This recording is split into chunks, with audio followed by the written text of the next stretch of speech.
આપ સૌને રેડિયો વાજની પૂરી ટીમ તરફથી કિસાન દિવસની હાર્દિક શુભેચ્છા. રેડિયો વાજ 90.8 FM મિત્રો ડે સ્પેશિયલ કાર્યક્રમમાં આજે આપણી સાથે ઉપસ્થિત છે ડૉક્ટર H.L. કાચા, કે જેઓ કૃષિ વિજ્ઞાન કેન્દ્ર આણંદ, કૃષિ યુનિવર્સિટી મોવાલિયા ફાર્મ દાહોદ ખાતે સિનિયર સાયન્ટિસ્ટ એન્ડ હેડ તરીકે ફરજ બજાવી રહ્યા છે. તો સર, આપનું હાર્દિક સ્વાગત છે. નમસ્કાર, આભાર. તો સર, આજની ચર્ચાને આગળ વધારીએ એના પહેલા ભાગરૂપે મારો પહેલો સવાલ એ છે કે કિસાન દિવસ એટલે કે આજના દિવસની ઉજવણી કેમ કરવામાં આવે છે? ખેડૂત મિત્રો, સૌ પ્રથમ તો આપ સૌને નમસ્કાર.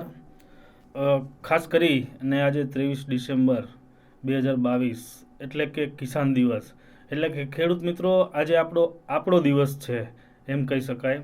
રાષ્ટ્રીય લેવલે આજના દિવસે એટલે કે 23 ડિસેમ્બરના રોજ હરેક વર્ષે કિસાન દિવસની ઉજવણી કરવામાં આવે છે. આ કિસાન દિવસની ઉજવણી શા માટે અને કેની યાદમાં કરવામાં આવે છે એની વાત કરીએ તો આ જે કિસાન દિવસ છે એની શરૂઆત 2001ની અંદર ખાસ કરી અને આપણા 5મા પૂર્વ પ્રધાનમંત્રી શ્રી ચૌધરી ચરણસિંહના જન્મદિવસ નિમિત્તે આ દિવસની ઉજવણી કરવામાં આવે છે. ખેડૂત મિત્રો, આપ સૌ જાણો છો એવી રીતના આપણો દેશ છે એક કૃષિ પ્રધાન દેશ છે. વર્ષોથી આપણે કૃષિ કરતા આવીએ છીએ. આપણે ઘણા બધા બિરુદો મળ્યા છે કે આપણે કૃષિના ઋષિ છીએ. એમાંય આજના દિવસની વાત કરીએ તો મને એક જૂનું સરદાર વલ્લભભાઈ પટેલનું એક વાક્ય યાદ આવે છે કે એમનું એક કોટિંગ હતું કે આ ધરતી ઉપર છાતી કાઢીને કોઈને ચાલવાનો અધિકાર હોય તો એ ધરતીમાંથી ધાન પેદા કરનાર માત્ર ને માત્ર ખેડૂતોને જ છે. આવી એટલી સરસ ઉપમાઓ ખેડૂત મિત્રો આપણે આપવામાં આવી છે ને એમાં પણ આજના દિવસે આપણે એ જે કોટિંગ છે આપણા પૂર્વજો, લોખંડી પુરુષો, ક્રાંતિકારીઓ ને આપણે સાર્થક કરી અને બતાવી છે. કૃષિની અંદર આમ જોઈએ તો જ્યારે કૃષિની શરૂઆત થઈ ઇતિહાસમાં ત્યારથી માંડી અને આજનો ટોપિક જ એ છે કે 23 ડિસેમ્બર જે કિસાન દિવસ ઉજવી રહ્યા છીએ તો કિસાન દિવસ નિમિત્તે ભારતીય કૃષિ ઇતિહાસથી આજ સુધીની અંદર આપણે શું કૃષિની અંદર યોગદાન આપ્યું છે અને આજે આપણે કૃષિને ક્યાં સુધી પહોંચાડી છે એ વિશે આપણે વિગતવાર ચર્ચા કરશું. ખેડૂત મિત્રો, તો આ તબકે આપ સર્વને આવકારું છું. આજના દિવસ અંગે કેમ ઉજવણી કરવામાં આવે છે એ બાબત વિશે આપે બહુ સરસ માહિતી આપી. તો મારો સવાલ બીજો એ છે કે કૃષિની શરૂઆત ક્યારે થઈ હશે અને કેવી રીતે થઈ હશે? જ્યારે આપણે વાત કરીએ તો કૃષિની શરૂઆત ક્યારે અને કેવી રીતે થઈ હોય, ખેડૂત મિત્રો, એક બાબત એ છે કે આપ સૌ જાણો છો કે આપણે ઓર્ગેનાઇઝ મેનરની અંદર આપણે પણ જીવન જીવતા નહોતા. ત્યારની વાત કરીએ તો છેક 9000 BC એટલે કે બિફોર ક્રિસ્ટ ટાઈમથી વાત કરીએ, એરાની વાત કરીએ કે જ્યારે આપણું પણ જીવન ચરિત્ર છે, આપણી જે દેહધાર્મિક ક્રિયાઓ છે એ પણ સુવ્યવસ્થિત નહોતી. એ સમયે ખાસ કરી અને 9000 BCની અંદર આપણે કૃષિની શરૂઆત કરી એવું વૈજ્ઞાનિકો દ્વારા ચરિતાર્થ થયેલું છે, જેની અંદર બાર્લી, ઘઉં, બોર જેવા પાકો છે એની ઓર્ગેનાઇઝ મેનરની અંદર વાવેતર કરતા થયા. સાથે સાથે પશુપાલનની અંદર પણ જ્યારે પશુઓ જંગલની અંદર એમનેમ રખડતા હતા, રેઢિયા ઢોરની જેમ, જે અત્યારે છે આપણે રેઢિયા ઢોર કહીએ છીએ, એવી રીતના અનઓર્ગેનાઇઝ મેનરમાં હતા. એ સમયની અંદર જ પશુઓને પણ ઓર્ગેનાઇઝ મેનરની અંદર ઉપયોગ કરવામાં આવ્યો, જેની અંદર એને વજન ઉચકવા, દૂધ ઉત્પાદન માટે પણ ઉપયોગ થવા માંડ્યો. ધીરે ધીરે કરતાં જીવનની અંદર માણસોના જીવનની અંદર પણ બદલાવ આવવા માંડ્યો અને આપણે પશુઓ સાથે સાથે પ્લાન્ટ એટલે કે છોડોને પણ ઉગાવવા માંડ્યા અને એની અંદરથી જે અનાજ કે ધાન્ય છે કે તેલીબિયાના પાકો છે એને આપણે ઉગાડવા માંડ્યા.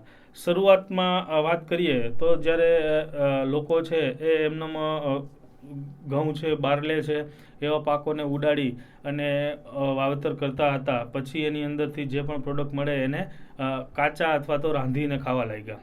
બરાબર છે. પછી વરસાદની 2 સિઝન હતી તો 2 વખત સિઝન લઈ 2 ઋતુનો ઉપયોગ કરી અને ધીરે ધીરે કરતાં પ્રોડક્શન વધારતા ગયા.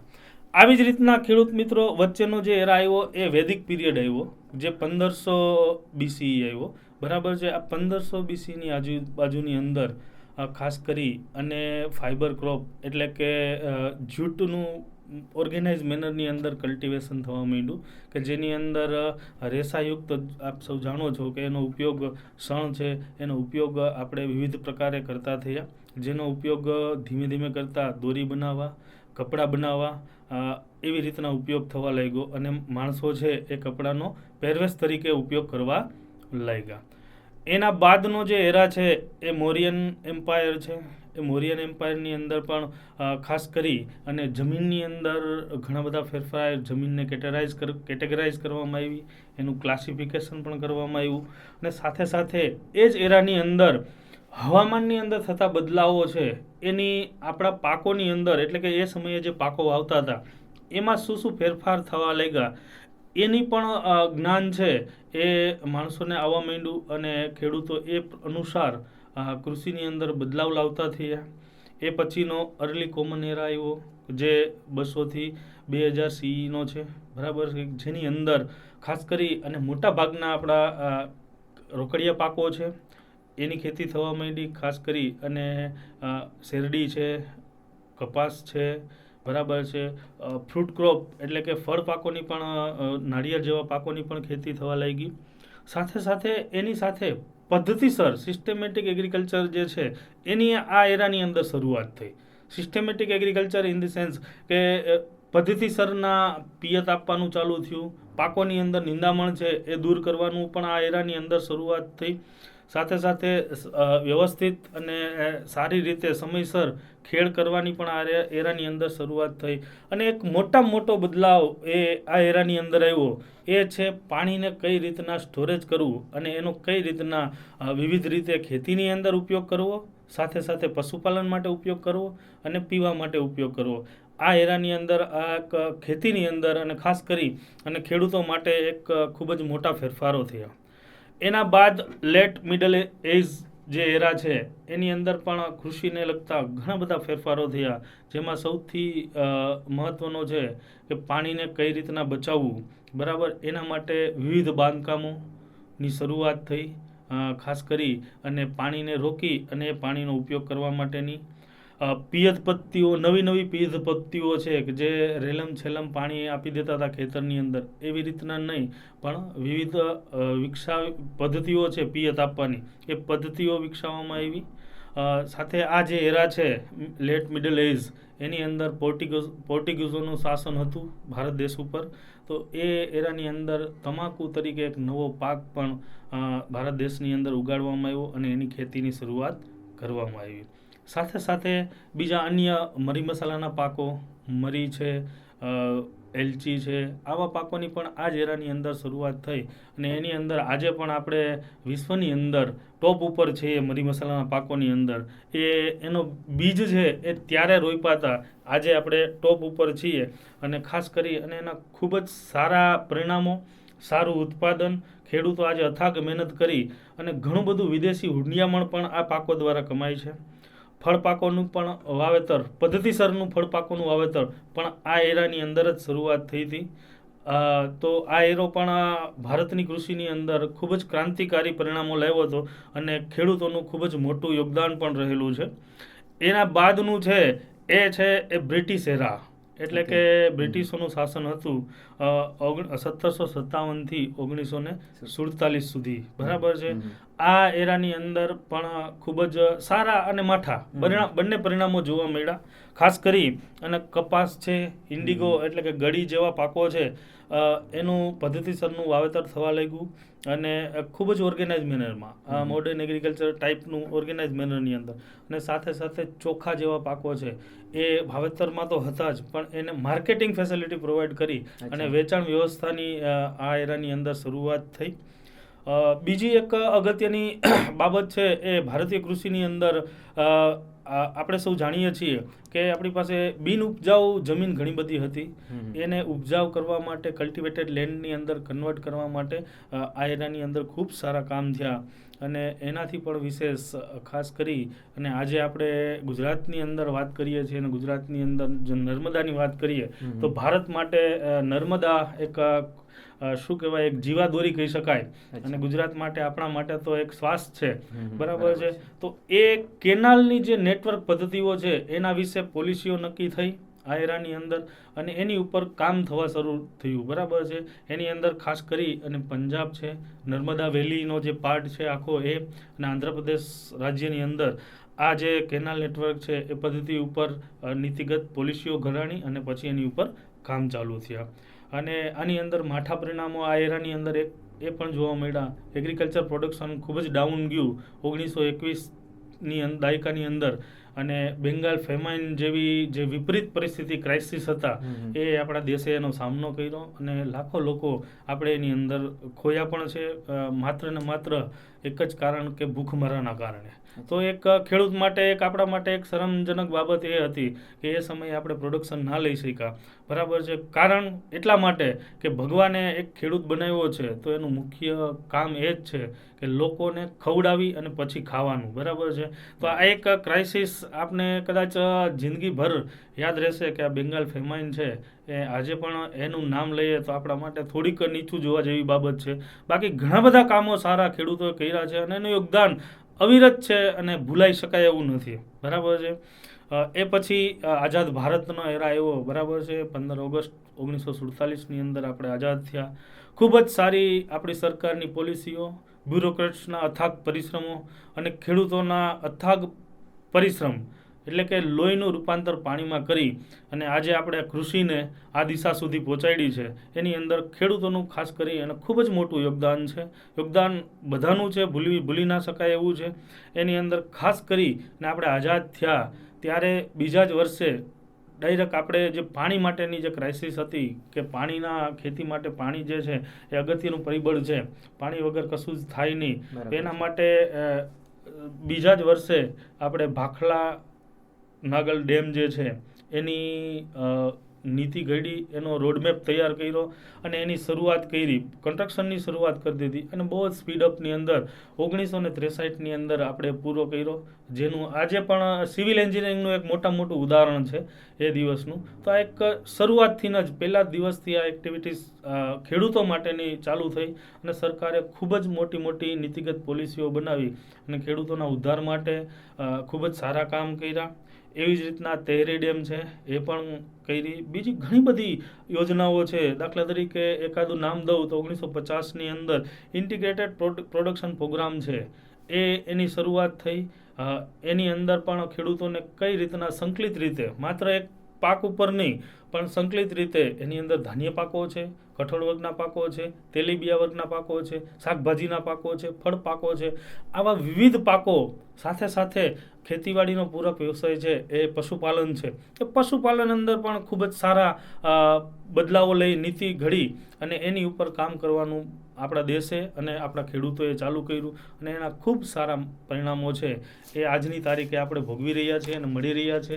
આજે પણ ઘણા ક્ષેત્રની અંદર ભારત છે એ કૃષિની અંદર અવ્વલ નંબર ઉપર છે.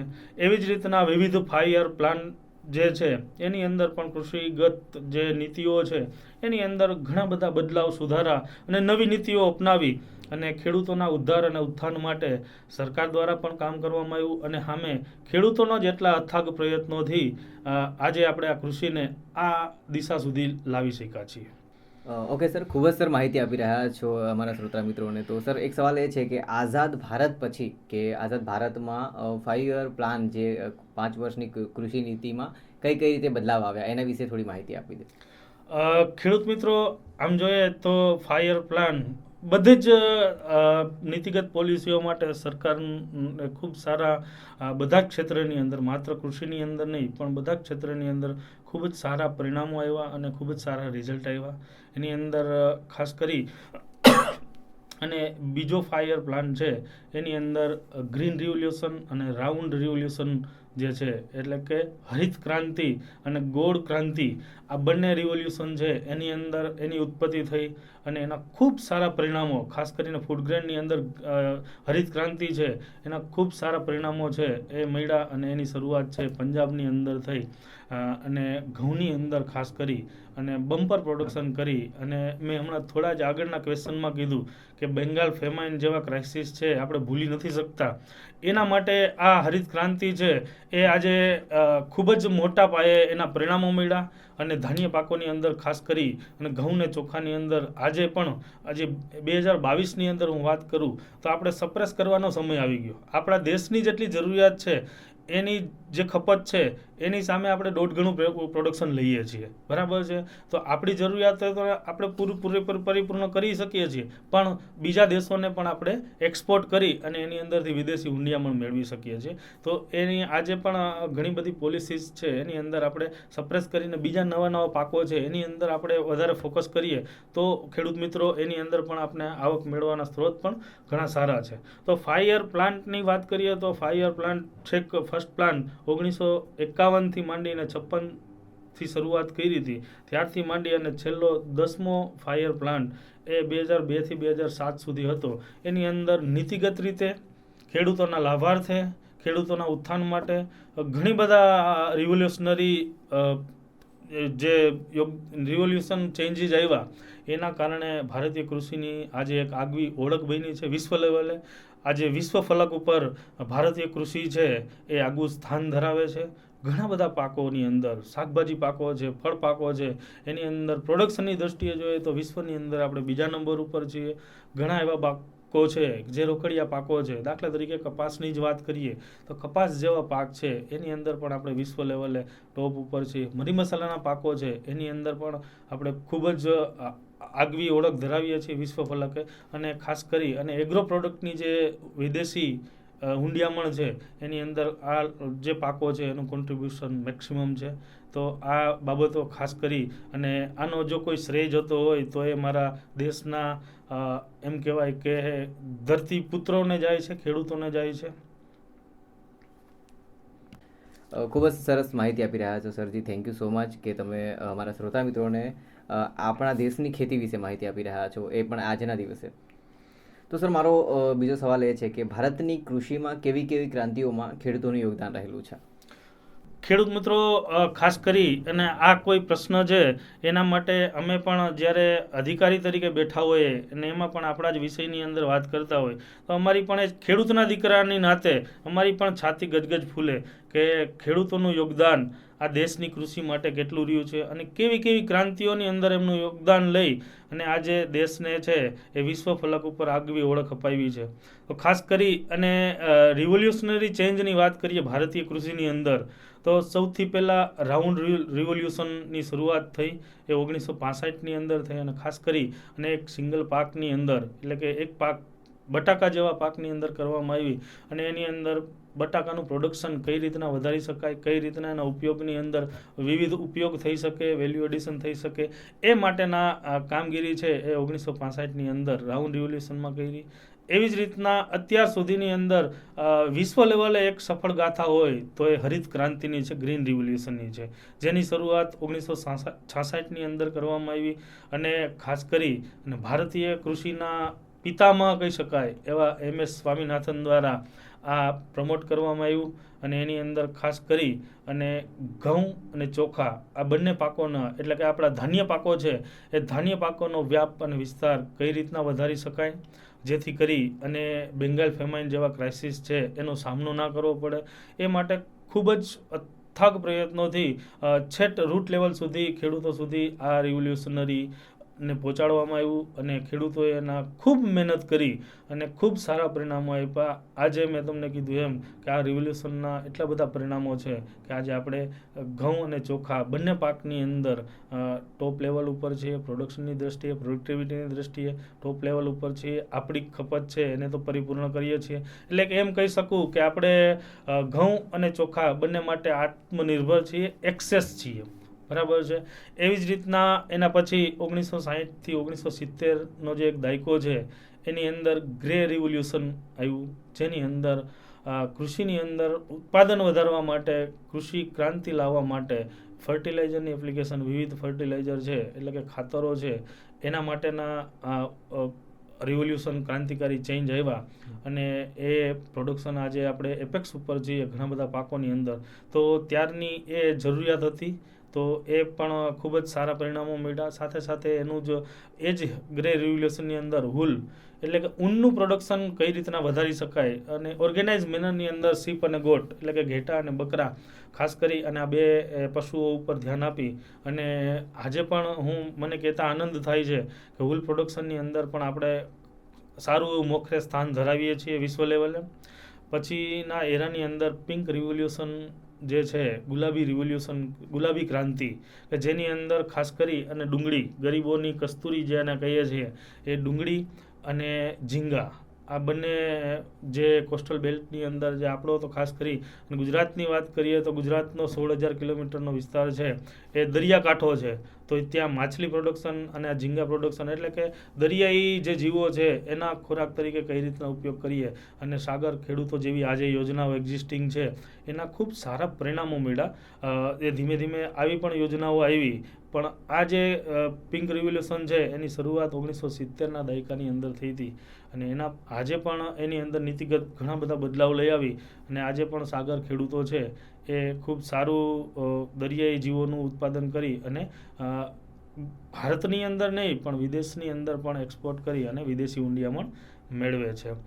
ડુંગળીની અંદર વાત કરીએ તો ડુંગળી પણ મેં તમને કીધી એમ કે ગરીબોની કસ્તુરી છે, તો ડુંગળીનું પણ આજની તારીખે પ્રોડક્શન છે એ પ્રોડક્શન અને પ્રોડક્ટિવિટી બંને ખૂબ સારી છે અને એની અંદર પણ ખેડૂતોનો અથાગ પરિશ્રમ છે એ આપણે જોઈ રહ્યા છીએ.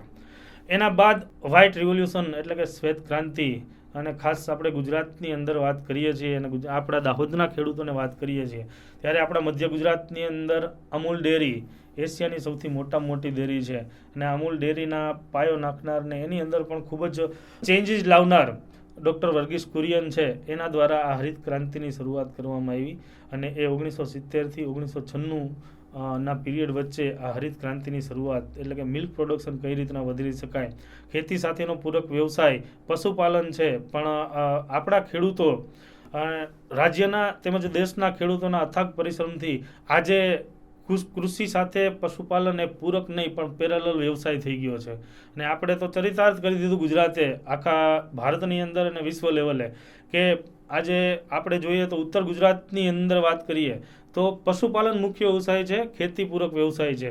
બહુ જ નાના અને શ્રીમંત ખેડૂતો છે એ 8-10 ઢોરો રાખી અને પશુપાલનમાંથી એની જીવાદોરી ચલાવે છે. ખેતીની અંદર તો માત્ર ઘાસચારાના પાકો આવે છે, તો ત્યાં પશુપાલન છે એ મુખ્ય વ્યવસાય થઈ ગયો છે, ખેતી પૂરક વ્યવસાય થઈ ગયો છે. આવું ઉલટું કરી અને બતાવ્યું એ આપણા ખેડૂતોના અથાગ પ્રયત્નો અને અથાગ મહેનતના કારણે આવા પરિણામો આપણે લાવી શક્યા છીએ. એના બાદ બ્લુ રિવોલ્યુશન મેં જે વાત કરી, માછલીના ઉત્પાદનની અંદર માછલી કઈ રીતના ઓર્ગેનાઇઝ મેનરની અંદર નાના નાના પોન્ડ તળાવો એનો મેક્સિમમ ઉપયોગ ગામની અંદર નાના ગામની અંદર નાનું તળાવ હોય એની અંદર કઈ રીતના માછલીના પ્રોડક્શન થાય એવી સરકારની નીતિગત પદ્ધતિઓ દ્વારા આ જે રિવોલ્યુશન છે એ બ્લુ રિવોલ્યુશન 1973થી 2002 સુધી ચલાવવામાં આવ્યું અને એના પણ ખૂબ સારા પરિણામો આજે આપણે જોઈ રહ્યા છીએ. રેડ રિવોલ્યુશન, આની અંદર પણ એક ખૂબ જ સારા પરિણામો જોવા મળ્યા કે જેની અંદર મીટ એટલે કે માંસ અને ટમેટાના ઉત્પાદન ઉપર ગવર્મેન્ટે ધ્યાન આપવામાં આવ્યું અને એ પણ 1980ના દાયકાની અંદર કરવામાં આવ્યું અને એના પણ ખૂબ સારા પરિણામો જોવા મળ્યા. એના બાદ યલો રિવોલ્યુશન આવ્યું કે જે 1986થી 1990ની અંદર ચાલુ કર્યું કે જેની અંદર આપણી થોડીક લેક્યુના હતી દેશની કે ભાઈ ઓઇલ સીડ ક્રોપ, તેલીબિયાના પાકોની અંદર ઘણી બધી લેક્યુના હતી અને આપણે તેલીબિયાના પાકોનું ઉત્પાદન, વ્યાપ અને વિસ્તાર બંને વધારવાની જરૂર હતી. એના માટે આ રિવોલ્યુશન લાવ્યા અને એના ખૂબ સારા પરિણામો મળ્યા અને આજે ઘણા બધા ઓઇલસીડ પાકોની અંદર, તેલીબિયા પાકોની અંદર આપણે આગવું સ્થાન ધરાવીએ છીએ. પર્ટિક્યુલર ગુજરાતની વાત કરીએ, દિવેલા છે, મગફળી છે, બરાબર છે, તલ છે, આવા પાકોની ખૂબ સારી રીતે ખેતી થાય છે અને એની અંદરથી તેલનું પણ ઉત્પાદન સારી રીતે કરે છે. તો આ રિવોલ્યુશન ખાસ કરીને ગુજરાત માટે ખૂબ જ ફળદાયી નીવડ્યું છે અને ખૂબ સારા પરિણામો મળ્યા છે. એના બાદ ગોલ્ડન ફાઇબર રિવોલ્યુશન આવ્યું, જે જ્યુટ પાકોની અંદર ખૂબ જ ફાઇબરિયસ પાકો છે એની અંદર ઉપયોગમાં લેવામાં આવ્યું.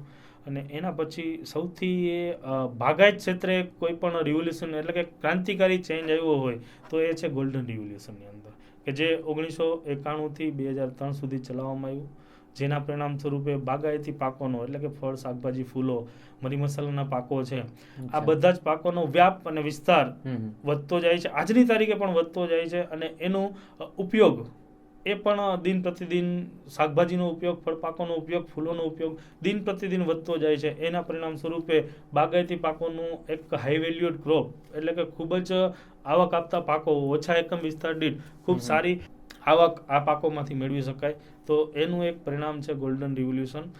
એમાં પણ ખેડૂતોએ ખૂબ અથાગ પ્રયત્નો કરી અને આજની તારીખે પણ ખૂબ સારા પરિણામો લાવી રહ્યા છે. પછી સિલ્વર રિવોલ્યુશન આવ્યું 2002ની અંદર, જેની અંદર ખાસ કરી અને મેં તમને વાત કરી કે આપણે કૃષિ પ્રધાન છીએ, પણ દિન પ્રતિદિન આપણી વસ્તી વધતી જાય છે, જમીન છે એ ઘટતી જાય છે, ભાયા ભાગલા પડતા ગયા, આપણા જે નાના અને સીમાંત ખેડૂતો થતા ગયા, તો જમીન ખૂબ ઓછી છે. અને આપણો આવકના સ્ત્રોત છે, મેં તો કીધું 65થી 70% પોપ્યુલેશન છે એ સીધી કે આડકતી રીતે ખેતી સાથે સંકળાયેલ છે, બરાબર છે. તો આમ જોઈએ તો 80થી 85 કરોડ લોકો છે ભારત દેશના, એ ડાયરેક્ટલી કે ઇનડાયરેક્ટલી ખેતી સાથે સંકળાયેલા છે. તો આની અંદર આપણી પાસે જમીનના સ્ત્રોત ખૂબ ઓછા છે, ઓછી જમીન છે, નાના અને શ્રીમંત ખેડૂતો છે. એના માટે સરકારની ખૂબ જ સારું ક્રાંતિકારી ચેન્જ માટે સિલ્વર રિવોલ્યુશન આવ્યું, કે જેમાં પોલ્ટ્રી ને મરઘા પાલનને ખૂબ જ પ્રોત્સાહન આપવામાં આવ્યું. અને આજની તારીખે એના ખૂબ સારા પરિણામો સાથે સાથે એક મરઘાના ઈંડાના ઉત્પાદનમાં પણ ખૂબ જ રિવોલ્યુશન ચેન્જ લઈ આવી અને ઘણી નવી નવી જાતો છે, નવી નવી બ્રીડો છે એ વિકસાવી અને આજે ખૂબ સારા પરિણામો. દાખલા તરીકે પર્ટિક્યુલર આપણે દાહોદની જ વાત કરીએ તો દાહોદની અંદર ઘણા બધા આપણા દેશી બર્ડ પણ છે પોલ્ટ્રીના, અને છેલ્લા 4-5 વર્ષ થયા એક બ્રીડ ખૂબ જ હાઇલાઇટ થઈ છે, એ કડકનાથ છે. એ આપણું બાજુનું રાજ્ય મધ્યપ્રદેશ જાપવાનું એને જીઆઈ ઇન્ડિકેશન પણ મળેલું છે, બરાબર, જીઓગ્રાફિકલ ઇન્ડિકેશન. અને આપ જાણી શકો છો માર્કેટની અંદર કે એક આપણું દેશી બર્ડ છે એની કિંમત 250-300 રૂપિયા છે, બરાબર છે, જ્યારે કડકનાથ જેવી બ્રીડ છે એનું 800-900-1000 રૂપિયા સુધી ભાવ જાય છે. તો આવા રિવોલ્યુશન ચેન્જ છે એ આ સિલ્વર રિવોલ્યુશનના એક પરિણામ, ત્યારે જે બીજ રોપ્યા એનું આજે પરિણામ મળે છે. તો આવી બધી બ્રીડો છે, એ પણ દેશી જ બ્રીડ છે, પણ એને આઈડેન્ટિફાઈ કરી અને એની અંદર શું શું ખાસિયતો છે એ લોકોને જાણકારી આપી કે ભાઈ એની અંદર ન્યુટ્રિશનલ ફેક્ટ્સ વધારે છે, ન્યુટ્રિશનલ વેલ્યુ વધારે છે, એ ખાવાથી ઘણા બધા રોગો સામે આપણે પ્રોટેક્ટ કરી શકાય. તો આ બધી વસ્તુ છે એક ક્રાંતિકારી વિચારોના આ જે પોલિસી છે એ પોલિસીના ભાગરૂપે જ થઈ શકે છે.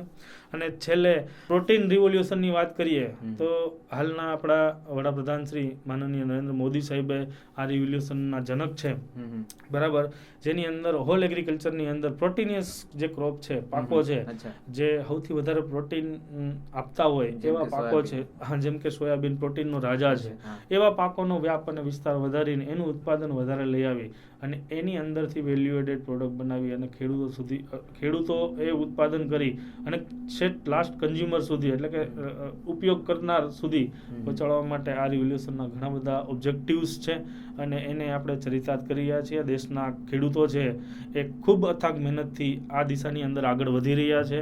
આવનાર સમયની અંદર એની અંદર પણ ખૂબ સારા પરિણામો મળશે અને ઘણા બધા જે પ્રોટીનની ઉણપથી થતા રોગો છે એની સામે આપણે જીનેટિકલી પણ સારી રીતે સક્ષમ બની શકશું, બરાબર છે. તો આવી રીતના ખેડૂત મિત્રો રિવોલ્યુશનરી ચેન્જની અંદર ભારતની કૃષિની અંદર આપનું યોગદાન છે એ આપણે કદાપી ભૂલી શકાય એવું નથી. અને ખાસ કરી અને ખેડૂતના દીકરા નાતે આજે મને કહેતા ગૌરવ થાય છે કે આપણે લોહીનું રૂપાંતર પરસેવા વાટે કાઢી અને ભારતીય કૃષિની અંદર ખૂબ મોટા ચેન્જીસ લઈ આવી અને આજે આપણે એક સમયે આપણે આઝાદ થયા હતા ત્યારે આપણી વસ્તી છે એ 40 કરોડની આજુબાજુ હતી. આજે 2022માં 140 કરોડ છીએ. ત્યારે આપણી પાસે જમીન પણ વધારે હતી. આજે જમીન દિન પ્રતિદિન ઘટતી જાય છે. ઘટતી જાય છે. 140 કરોડ સામે રોડ, રસ્તા, બિલ્ડિંગ, દવાખાના, સ્કૂલો ખોલવા માટે જે જમીનનો ઉપયોગ થાય છે, કલ્ટિવેટેડ લેન્ડનો ઉપયોગ મોટા ભાગે થાય છે, શહેરીકરણ વધતું જાય છે, બરાબર છે. એના પરિણામ સ્વરૂપે આપણે ઘણી બધી મુશ્કેલીઓ વેઠી અને આજની તારીખે જમીન ઓછી હોવા છતાં, પોપ્યુલેશન 140 કરોડ હોવા છતાં આજે આપણા દેશની મોટા ભાગની જરૂરિયાતો છે, એ ચાહે ધાન્ય પાકો હોય, કઠોળ વર્ગના પાકો હોય, તેલીબિયાના પાકો હોય, શાકભાજી હોય, ફળ પાકો હોય, એ પરિપૂર્ણ કરીએ છીએ. એના માટે આપણે આત્મનિર્ભર છીએ. સાથે સાથે આપણે એક્સપોર્ટ પણ કરી અને વિદેશી હુંડિયામણ મેળવીએ છીએ. તો આજના દિવસે હું એવું કહીશ તો અતિશયોક્તિ નહીં કહેવાય કે આજે આપણું કૃષિ છે એ આત્મનિર્ભર છે, અને કૃષિ આત્મનિર્ભર છે તો હું માનું છું ત્યાં સુધી આવનાર સમયની અંદર, નજીકના સમયની અંદર કૃષક પણ આત્મનિર્ભર થઈ જશે, બરાબર છે. એવી અપેક્ષા રાખું છું અને એની અંદર આપનું ખૂબ મોટું યોગદાન છે ખેડૂત મિત્રો. આપ ધન્યવાદને પાત્ર છો.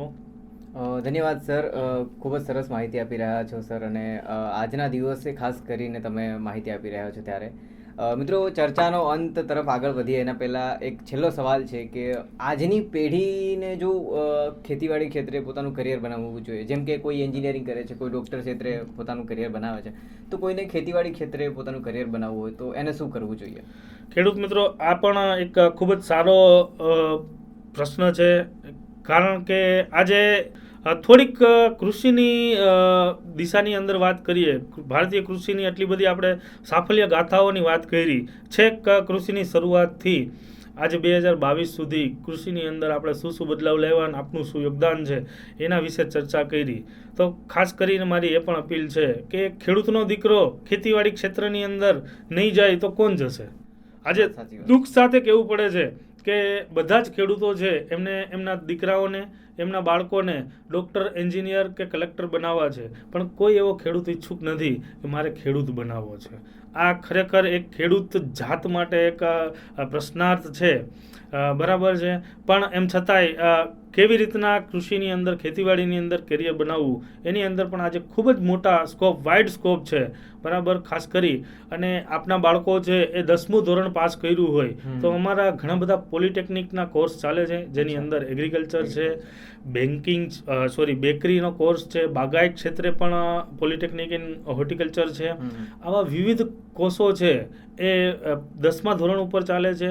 એવી જ રીતના આપના બાળકો છે એ 12 સાયન્સ પાસ આઉટ કરે, એમાં તમારા બાળકોનું એ ગ્રુપ હોય, બી ગ્રુપ હોય કે એ બી ગ્રુપ રાખેલું હોય. આ 3 જે કેટેગરી છે એની અંદર એ ગ્રુપ કરેલું હોય તો અમારે પણ કૃષિની અંદર પણ કૃષિ એન્જિનિયરિંગ છે, ડેરી ટેકનોલોજી છે, રિન્યુએબલ એનર્જી છે. આવા કૃષિની અંદર પણ 4 વર્ષના કોર્સ છે એ કરી અને કૃષિની અંદર એનું કેરિયર બનાવી શકાય. જો આપને બી ગ્રુપ રાખેલું હોય આપના બાળકે તો એની અંદર ખાસ કરી અને બીએસસી એગ્રીકલ્ચરની અંદર પણ એડમિશન લઈ શકે. એવી જ રીતના બીએસસી હોર્ટિકલ્ચર્સનો પણ કોર્સ થાય છે, એટલે કે બાગાયત ક્ષેત્રે પણ કોર્સ થાય છે 4 વર્ષનો. એવી જ રીતના પશુપાલનની અંદર બીવીએસસી એટલે કે વેટરનરીની અંદર પશુ ડૉક્ટર બની શકે, બીવીએસસીની એ 4.5 વર્ષનો કોર્સ છે, બરાબર. એવી જ રીતના મેં તમને આપણી ચર્ચાની અંદર કીધું ખેડૂત મિત્રો કે આપણો જે વિસ્તાર છે એ દરિયાકાંઠાનો વિસ્તાર, 16,000 કિલોમીટર જે વિસ્તાર છે, દરિયા પટ્ટી છે, એની અંદર માછલાનું પ્રોડક્શન. તો એના માટે માછલા માટેનો પણ એક બી ગ્રુપ દ્વારા કોર્સ થાય છે, BFFC, બરાબર છે. તો એ પણ તમે ફિશરીઝનો કોર્સ છે, એની કોલેજ વેરાવળ ખાતે આવેલી છે, એનો કોર્સ પણ તમે 4 વર્ષનો કરી શકો છો. એવી જ રીતના જે બીજા અન્ય કોર્સો છે કૃષિની અંદર, બાયોટેકનોલોજી છે, એવા કોર્સો તમે કરી શકો છો. હાલમાં જ અમારી યુનિવર્સિટી દ્વારા રિલાયન્સ યુનિવર્સિટી સાથે સંલગ્ન કરી અને કૃષિની અંદર કેવી રીતના, જેમ કે કૃષિની અંદર પણ વિશેષજ્ઞ બની શકે, બરાબર છે, કે એડિટિંગનું કામ કે એડિટર તરીકેનું કામ છે, એ કૃષિ વિશેષજ્ઞનો કોર્સ પણ ચાલુ કર્યો છે. તો આવું કૃષિની અંદર પણ અમારા એપેન્ડન્ટ ઓથોરિટી અને સરકાર દ્વારા નવી પોલિસીઓ બનાવી અને કૃષિની અંદર પણ કેવા વિષયો છે એની અંદર સ્કોપ છે, એના માટે અલગ સબ્જેક્ટો નક્કી કરીને એના માટે ગ્રેજ્યુએશન છે, પોસ્ટ ગ્રેજ્યુએશન છે, એવા કોર્સો ચાલતા હોય. બીજું એક આપણી ખાસ કરી અને એક કોલેજ છે ત્યાં આણંદ કૃષિ યુનિવર્સિટીની સિંગલ કોલેજ છે, લગભગ ભારતની અંદર એક જ છે, એગ્રીકલ્ચર ઇન્ફોર્મેશન ટેકનોલોજી, જે ઇન્ફોર્મેશન ક્ષેત્રે કે એન્જિનિયરિંગ સેક્ટર છે એ બી ગ્રુપ હોય તમારું કે અથવા તો એ ગ્રુપ હોય તો એના દ્વારા ખેડૂત મિત્રો આ અભ્યાસક્રમની અંદર તમે એડમિશન લઈ શકો. બરાબર છે. તો આવી રીતના ઘણા બધા સ્કોપ છે અને ખાસ કરી અને નોકરીની તકો વાત કરીએ તો એગ્રીકલ્ચર પૂરું કર્યા પછી સરકારી ઘણી બધા ક્ષેત્રની અંદર ખાસ કરી અને યુનિવર્સિટીઝ છે, ડિપાર્ટમેન્ટ ઓફ એગ્રીકલ્ચર છે, ડિપાર્ટમેન્ટ ઓફ એનિમલ સાયન્સ છે, ડિપાર્ટમેન્ટ ઓફ હોર્ટિકલ્ચર છે, આત્મા પ્રોજેક્ટ છે. બરાબર છે. એવી જ રીતના અન્ય ક્ષેત્રની અંદર બેંક ક્ષેત્રે પણ એગ્રીકલ્ચર ઓફિસરની જગ્યાઓ હોય છે અને એમાં ખાસ કરી અને ઘણા બધા બેંક્સ છે એ એગ્રીકલ્ચરને પ્રિફર કરે છે. સાથે સાથે પ્રાઇવેટ સેક્ટરનું ખૂબ મોટું માર્કેટ છે. દવાઓની કંપનીઓ છે, ખાતરની કંપનીઓ છે, એની અંદર ખૂબ જ મોટા ક્ષેત્રની અંદર એગ્રીકલ્ચર ગ્રેજ્યુએટની જરૂરિયાત હોતી હોય છે અને અમારી પાસે પણ ઇન્ક્વાયરી આવતી હોય છે. તો મારી એ પણ અપીલ છે ખેડૂત મિત્રો કે આપના બાળકો છે એમને 10 પછી અથવા તો 12 પછી એગ્રીકલ્ચરની અંદર એનું કેરિયર બનાવવા માટે આપ પણ એને પ્રમોટ કરો, જેથી કરી અને આગળના ભવિષ્યની અંદર એગ્રીકલ્ચર એક સારી દિશામાં, આપણે સારી દિશામાં જઈ રહ્યા છે પણ હજી એક આગળ વધી અને બહેતર કરીએ. બરાબર છે. એ માટે આપ અમારા, આપના અને સરકારના બધાના સંગાથે પ્રયત્ન કરી અને આપણે ખેતીને એક, કૃષિને એક વિશ્વ લેવલે એક આગવી ફલક ઉપર પહોંચાડી દઈએ એ માટે બધાના સહિયારા પ્રયત્નની જરૂર છે. Thank you so much sir, તમે અમારા શ્રોતા મિત્રોને ખૂબ જ સરસ માહિતી આપી. ખૂબ ખૂબ આભાર ખેડૂત મિત્રો. તો મિત્રો ફરી મળીશું અને એની સાથે ફરી એકવાર આપ સૌને રેડિયો અવાજની પૂરી ટીમ તરફથી કિસાન દિવસની હાર્દિક શુભેચ્છા. ફરી એકવાર મસ્ત મજાના પ્રોગ્રામ સાથે મળીશું. ત્યાં સુધી સાંભળતા રહો રેડિયો અવાજ 90.8 FM.